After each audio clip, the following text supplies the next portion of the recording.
क्या औरत और मर्द की नमाज सेम है? मुझे भी नहीं पता। इस वीडियो को ना एंड तक देख लेना, क्योंकि शायद इस वीडियो में मैं जो बातें बोलूँगी ना वो बातें तुम लोगों के दिलो दिमाग में भी होगी, लेकिन तुम लोगों ने आज तक कभी किसी को बोली नहीं होंगी।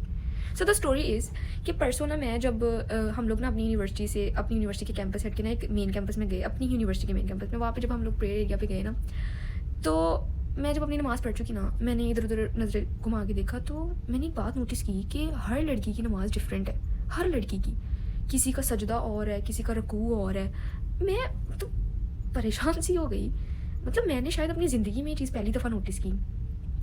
अब मैंने सबसे पहले ये नहीं सोचा कि क्या इन लोगों ने नमाज़ सही पढ़ी या नहीं। मैंने सबसे पहले क्या सोचा कि अब तक की ज़िंदगी में क्या मैंने जितनी नमाज़ें पढ़ी हैं वो सही पढ़ी हैं? क्या मेरा नमाज़ पढ़ने का तरीका ठीक है? अब ऑब्वियसली मुझे खुद वो चीज़ की रहनुमाई चाहिए थी, तो मैंने कहा ठीक है, अब मैं इस बात पर रिसर्च करूँगी। अब हुआ ये, मैं उस दिन से रिसर्च कर रही हूँ। Trust me guys, trust me, मुझे किसी एक जगह से भी ऑथेंटिक चीज़ नहीं मिली। मैं एक चीज़ ओपन करके देख रही हूँ, उसमें आ रहा है जी हाँ सेम है। दूसरी ओपन करके आ रही हूँ, नहीं गलत है, ऐसे सेम नहीं हो सकता, ये इसका ऐसे है, ये इसका ऐसे। हर मौलवी अपनी अलहदा बात बयान कर रहा है, हर कोई जगह अपनी अलहदा बात बयान कर रही है। वल्लाही आई एम स्पीचलेस यार, कि लाइक मैं कह रही हूँ हम अभी से इन चीज़ों से ऐसे हो गए हैं कि ये चीज़ें हमसे इतनी दूर चली गई हैं। हमारी आने वाली जनरेशन के लिए क्या बच गया है भाई? और ये सब कसूर किसका है? इन फ़िरका वारियत लोगों का। फ़िरका वारियत ही कहते हैं गेस। भाई इतने फ़िरकों में इस्लाम बांट दिया तुम लोगों ने। एंड मैं इस बात की ना गारंटी देती हूँ कि जो बच्चे कंफ्यूज होते हैं ना कि हमने नमाज का तरीका कैसा सीखना है, ये हमने कैसे पढ़ना है, वो कैसे पढ़ना है, कुरान के अल्फाज कैसे पढ़ने, ये पेरेंट्स का बहुत बड़ा अमल दखल होता है इसमें, ठीक है।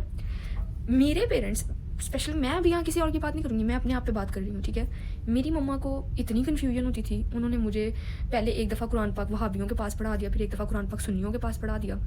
अब वो वहाबी मुझे अपना बता रहे हैं कि तुमने ऐसे पढ़ना है, सुन्नी मुझे ऐसे बता रहे हैं कि मैंने ऐसे पढ़ना है। फिर मैंने जैसे मैं बड़ी होती गई ना, मैंने सोचा कि अच्छा मुझे जैसी नमाज का तरीका ठीक लगेगा ना, मैं वैसे पढ़ूंगी कि अल्लाह कबूल करने वाला है। बट अब मैं सोचती हूँ कि मैं बड़ी हो गई हूँ, मैं खुद इन चीज़ों पर रिसर्च करूँ। मैं रिसर्च कर रही हूँ तो मुझे ऑथेंटिक चीज़ मिल ही नहीं रही भाई, मिल ही नहीं रही। अब कुछ लोग ना फिर आगे मुझे यहाँ पे कहेंगे कि आप ये पढ़ें, आप वो पढ़ें, आप ये करें, आप ये करें।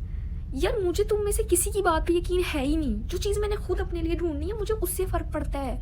मैं आप लोगों को भी ये बात कहती हूँ, आप सोशल मीडिया पे आप कहीं पे भी कुछ भी देखें, कुछ भी, आप उनकी बातों पे यकीन ना करें। सिर्फ वो टॉपिक सुने, आप टॉपिक सुनने के बाद आप खुद उसकी जाके रिसर्च करें, फिर आपको तसल्ली होती है। और मुझे नहीं पता भैया मैंने क्या करना है। अगर लिटरली कोई मुझे कोई अच्छा गाइड कर सकता है ना, फ़िरका वारियत से हट के, सुन्नी वहाबियों से हट के, तो प्लीज़ मुझे गाइड करें, प्लीज़ प्लीज़, थैंक यू।